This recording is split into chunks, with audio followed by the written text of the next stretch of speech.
ओम शांति। 26 अक्टूबर 2024। आज की मुरली।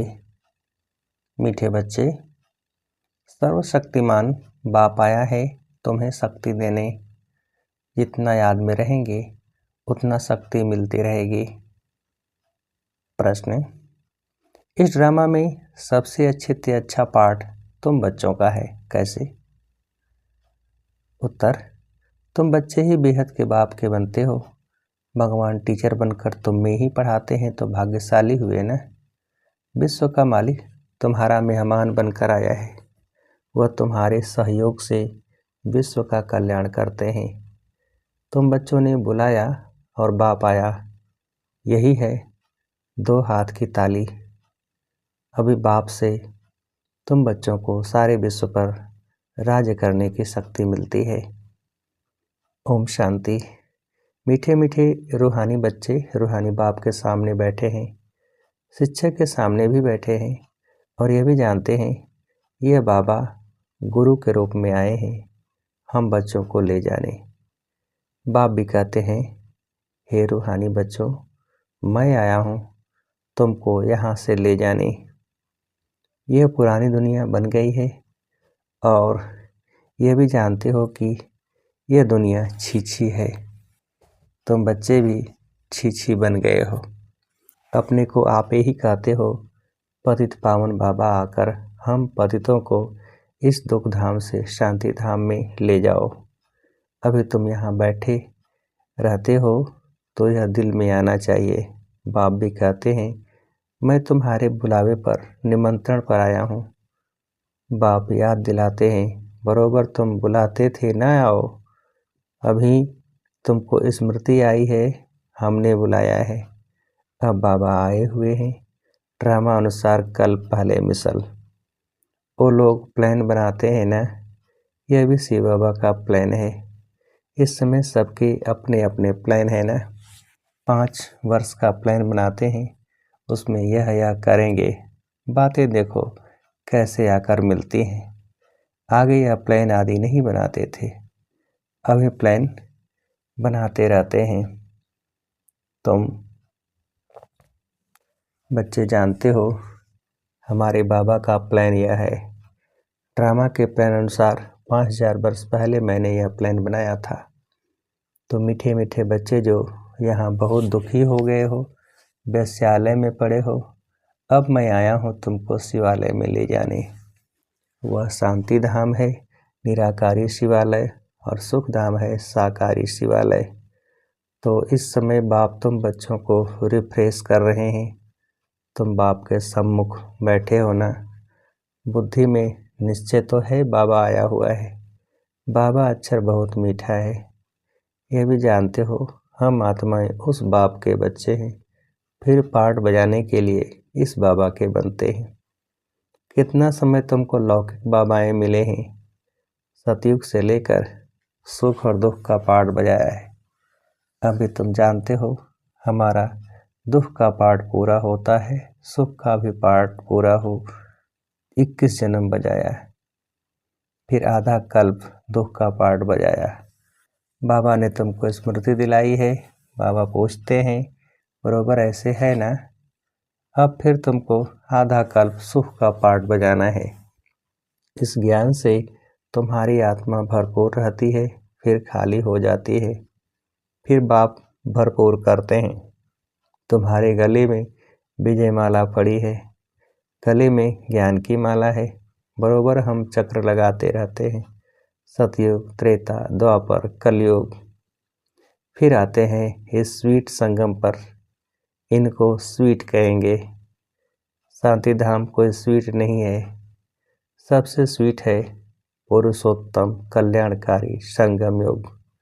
ड्रामा में तुम्हारा भी अच्छे से अच्छा पार्ट है। तुम कितने लकी हो, बेहद के बाप के तुम बनते हो। वह आकर तुम बच्चों को पढ़ाते हैं। कितनी ऊंच, कितनी सहज पढ़ाई है, कितना तुम धनवान बनते हो। इसमें कोई मेहनत नहीं करनी पड़ती। डॉक्टर, इंजीनियर आदि कितनी मेहनत करते हैं, तुमको तो वर्षा मिलता है। बाप की कमाई पर बच्चे का हक होता है ना। तुम यह पढ़कर 21 जन्मों की सच्ची कमाई करते हो। वहाँ तुमको कोई घाटा नहीं पड़ता है जो बाप को याद करना पड़े। इनको ही अजफा जाप कहा जाता है। तुम जानते हो बाबा आया हुआ है। बाप भी कहते हैं मैं आया हूँ। दोनों हाथ की ताली बजेगी ना। बाप कहते हैं मुझे याद करो तो जन्म जन्मांतर के पाप भस्म हो जाएं। 5 विकारों रूपी रावण ने तुमको पाप आत्मा बनाया है, फिर पुण्य आत्मा भी बनना है। यह बुद्धि में आना चाहिए। अब बाप की याद से पवित्र बनकर फिर घर जाएंगे बाप के साथ। फिर इस पढ़ाई से हमको माइट मिलती है। देवी देवता धर्म के लिए कहा जाता है रिलीजन इज माइट।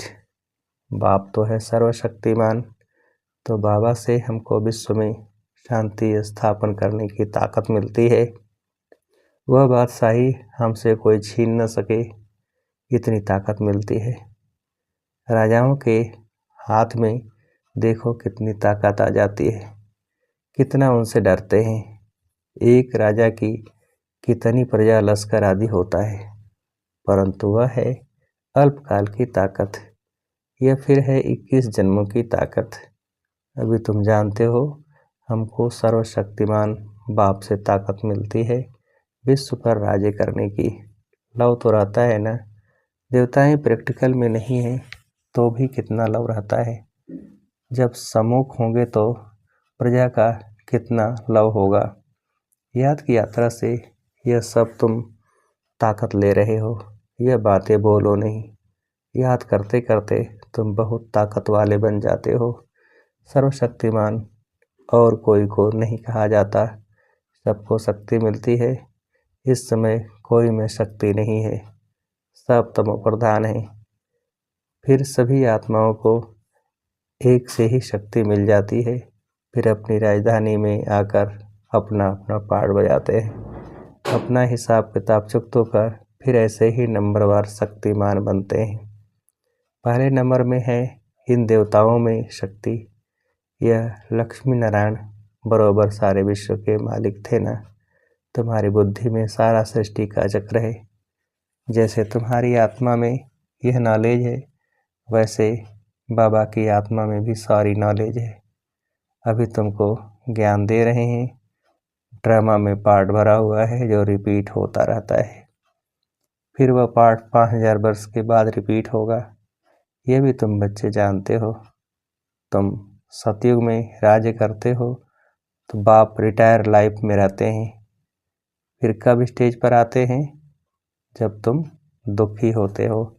तुम जानते हो उनके अंदर सारा रिकॉर्ड भरा हुआ है। कितनी छोटी आत्मा है, उनमें कितनी समझ रहती है। बाप आकर कितनी समझ देते हैं। फिर वहाँ सतयुग में यह सब भूल जाते हो। सतयुग में तुमको यह नॉलेज होती नहीं। वहाँ तुम सुख भोगते रहते हो। यह भी तो अभी तुम समझते हो। सतयुग में हम सो देवता बन सुख भोगते हैं। अभी हम सो ब्राह्मण हैं, फिर सो देवता बन रहे हैं। यह ज्ञान बुद्धि में अच्छी रीति धारण करना है। किसको समझाने में खुशी होती है ना। तुम जैसे प्राणदान देते हो, कहते हैं ना काल आकर सबको ले जाते हैं। काल आदि कोई है नहीं, यह तो बना बनाया ड्रामा है। आत्मा कहती है मैं एक शरीर छोड़ चला जाता हूँ, फिर दूसरा लेता हूँ। मुझे कोई काल नहीं खाता। आत्मा को फीलिंग आती है। आत्मा जब गर्भ में रहती है तो साक्षात्कार कर दुख भोगती है, अंतर सजा भोगती है। इसलिए उनको कहा जाता है गर्भ जेल। यह कितना वंडरफुल ड्रामा बना हुआ है। गर्भ जेल में सजाएं खाते अपना साक्षात्कार करते रहते हैं। सजा क्यों मिली? साक्षात्कार तो कराएंगे ना। यह बेकायदे काम किया है, इनको दुख दिया है। वहाँ सब साक्षात्कार होते हैं, फिर भी बाहर आकर पाप आत्मा बन जाते हैं। सभी पाप भस्म कैसे होंगे सो तो बच्चों को समझाया है। इस याद की यात्रा से और सुदर्शन चक्र फिराने से तुम्हारे पाप कटते हैं। बाप कहते भी हैं मीठे मीठे सुदर्शन चक्रधारी बच्चों, तुम 84 का यह सुदर्शन चक्र फिराएंगे तो तुम्हारे जन्म जन्मांतर के पाप कट जाएंगे। चक्र को भी याद करना है, किसने यह ज्ञान दिया उनको भी याद करना है। बाबा हमको सुदर्शन चक्रधारी बना रहे हैं, बनाते तो हैं परंतु फिर रोज रोज नए आते हैं तो उन्हों को रिफ्रेश करना होता है। तुमको सारा ज्ञान मिला है, अभी तुम जानते हो हम यहाँ आए हैं पाठ बजाने। 84 का चक्र लगाया, अब फिर वापस जाना है। ऐसे चक्र फिर आते रहते हो। बाप जानते हैं बच्चे सब बहुत भूल जाते हैं। चक्र फिर आने में कोई तकलीफ नहीं है, फुर्सत तो बहुत मिलती है। पिछाड़ी में तुम्हारी यह सुदर्शन चक्रधारी की अवस्था रहेगी। तुमको ऐसा बनना है। सन्यासी लोग तो यह शिक्षा दे नहीं सकते। सुदर्शन चक्र को खुद गुरु लोग ही जानते नहीं हैं।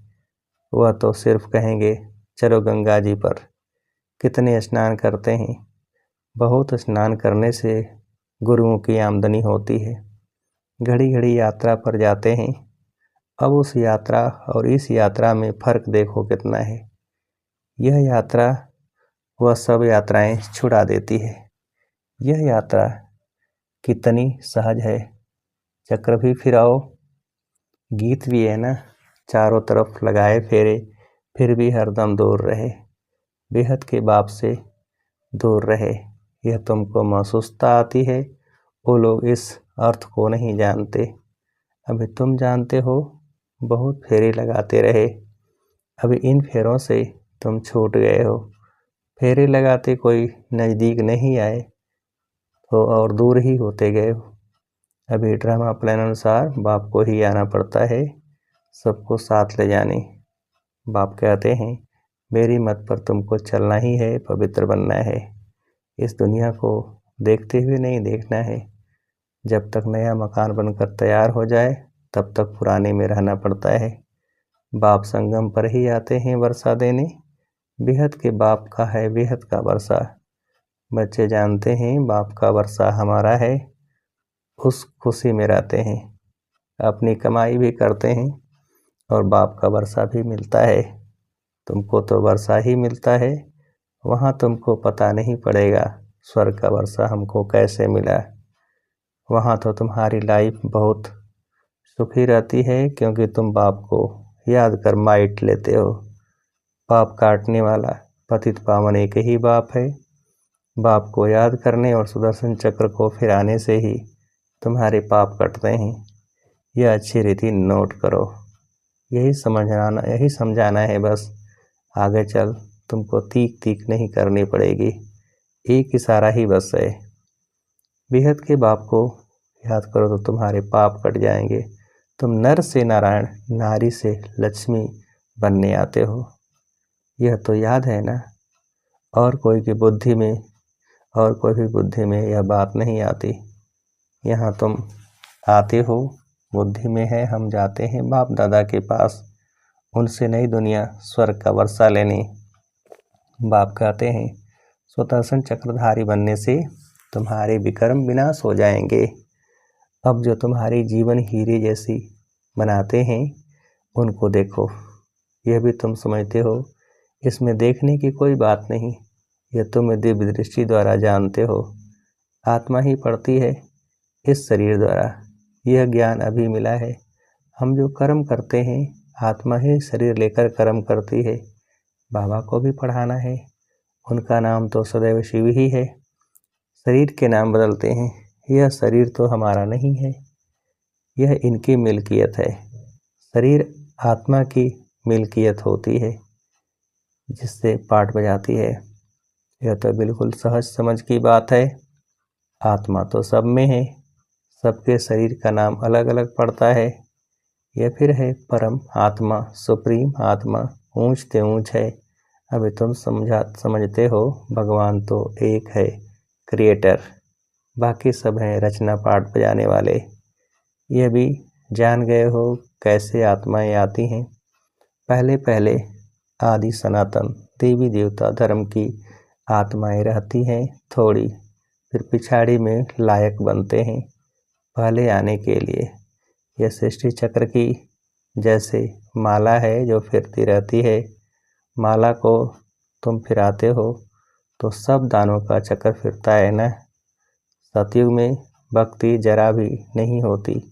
बाप ने समझाया है, हे आत्माएं, माँ में कम याद करो। तुमको घर जरूर लौटना है। बिना सामने खड़ा है, याद से ही पाप कटेंगे और फिर सजाएं खाने से भी छूट जाएंगे। मर्तबा भी अच्छा पाएंगे, नहीं तो सजाएं बहुत खानी पड़ेगी। मैं तुम बच्चों के पास कितना अच्छा मेहमान हूँ। मैं सारे विश्व को चेंज करता हूँ, पुराने विश्व को नया बना देता हूँ। तुम भी जानते हो, बाबा कल्प कल्प आकर विश्व को चेंज कर पुराने विश्व को नया बना देते हैं। यह विश्व नए से पुरानी, पुरानी से नई होती है ना। तुम इस समय चक्र फिराते रहते हो। बाप की बुद्धि में ज्ञान है, वर्णन करते हैं तुम्हारी बुद्धि में भी यह चक्र कैसे फिरता है। तुम जानते हो, बाबा आया हुआ है, उनकी श्रीमत पर हम पावन बनते हैं। याद से ही पावन बनते जाएंगे, फिर ऊंच पद पाएंगे। पुरुषार्थ भी कराना जरूरी है। पुरुषार्थ कराने के लिए कितने चित्र आदि बनाते हैं। जो आते हैं उनको तुम 84 के चक्र पर समझाते हो। बाप को याद करने से तुम पतित से पावन बन जाएंगे। अच्छा, मीठे मीठे सिक्के थे बच्चों प्रति माता पिता बाप दादा का याद प्यार और गुड मॉर्निंग। रूहानी बाप की रूहानी बच्चों को नमस्ते। हम रूहानी बच्चों की रूहानी बाप को नमस्ते। धारणा के लिए मुख्य सार, पहली पॉइंट, ज्ञान को बुद्धि में अच्छी रीति धारण कर अनेक आत्माओं को प्राणदान देना है, सुदर्शन चक्रधारी बनना है। दूसरी पॉइंट, इस स्वीट संगम पर अपनी कमाई के साथ साथ बाप के श्रीमत पर चल पूरा वर्षा लेना है, अपनी लाइफ सदा सुखी बनानी है। वरदान, सर्व वरदानों को समय पर कार्य में लगाकर फलीभूत बनाने वाले फल स्वरूप भव। विस्तार, बाप दादा द्वारा समय प्रति समय जो भी वरदान मिले हैं उसे समय पर कार्य में लगाओ। सिर्फ वरदान सुनकर खुश नहीं हो कि आज बहुत अच्छा वरदान दिया। वरदान को काम में लगाने से वरदान कायम रहते हैं। वरदान तो अविनाशी बाप के हैं, लेकिन उसे फलीभूत करना है। उसके लिए वरदान को बार बार स्मृति का पानी दो। वरदान के स्वरूप में स्थित होने की धूप दो तो वरदानों के फल स्वरूप बन जाएंगे। स्लोगन, विशेषताएं प्रभु प्रसाद हैं, इन्हें सेवा में लगाओ, बांटो और बढ़ाओ। विशेषताएं प्रभु प्रसाद हैं, इन्हें सेवा में लगाओ, बांटो और बढ़ाओ। अच्छा, ओम शांति।